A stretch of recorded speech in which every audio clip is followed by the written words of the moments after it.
ආයුබෝවන් කැමිගෙදර recipe YouTube channel එකට ඔයාලවදත් ආදරෙන් පිළිගන්නවා.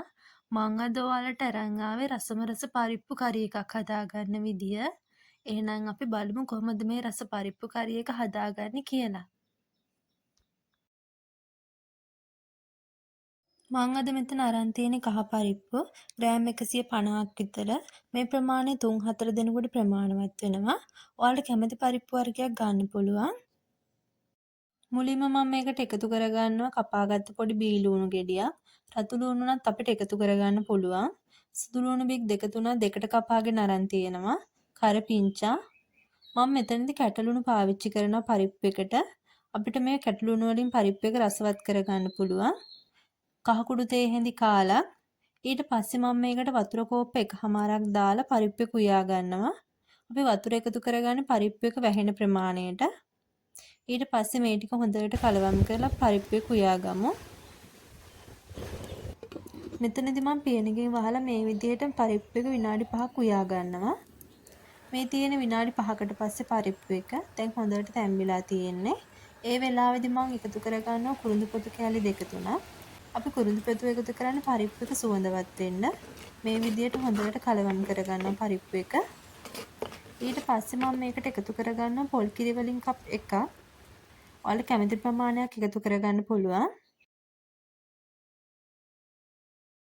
ඊළඟට මම පරිප්පු එකේ ලුණු රස බලනවා. මේ වෙලාවෙදී අපිට රස මදි නම් ලුණු එකතු කරගන්න පුළුවන්. ආච්චියක් ලිපේ තියලා ඒකට මම තෙල් මේසයන් දෙකක් විතර එකතු කරලා අබ තේ හැඳි කාලක් එකතු කරගන්නවා. ඒකටම සුදු ලුණු බික් දෙක තුනක් එකතු කරලා හොඳට සුවඳක් එනකම් බැද ගන්නවා. ඊළඟට මම කපාගත්ත පොඩි බීලුණු ගෙඩියක්, කොච්චි කරල් කීපයක්, ටම්ප එකතු කරලා හොඳට ඒ ටිකත් මම බැද ගන්නවා. ඔයාලා කොච්චි වෙනට අවමිරිස් එකතු කරන්නත් පුළුවන්.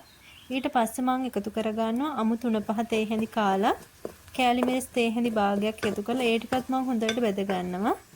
මේ විදිහට හොඳට බැද ගන්න ඕනේ මේ ටික.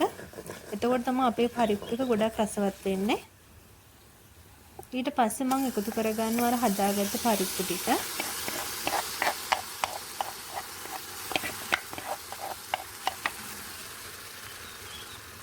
ඒ ටිකත් මම මේ විදිහට හොඳට කලවම් කරලා ලිපෙන් බා ගන්නවා.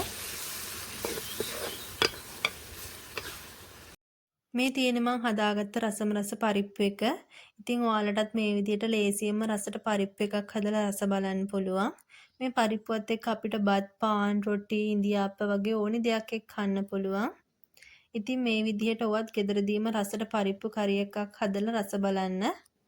මේ වීඩියෝ එකේ ඔයාට මොන හරි ප්‍රශ්න ගැටලු තියෙනවා නම් යටින් කමෙන්ට් එකක් දාන්න අනිවාර්යෙන්ම රිප්ලයි කරනවා. ඉතින් මේ වගේ වටින වීඩියෝ බලන්නවා කැමති නම් අපිව සබ්ස්ක්‍රයිබ් කරලා තියාගන්න. එහෙනම් තවත් රසවත් වීඩියෝ එකක් අරන් එන බලාපොරොත්තු වෙන් අදට ගිහින් එන්නම්. ඔයාලා හැමෝටම සුබ දවසක්.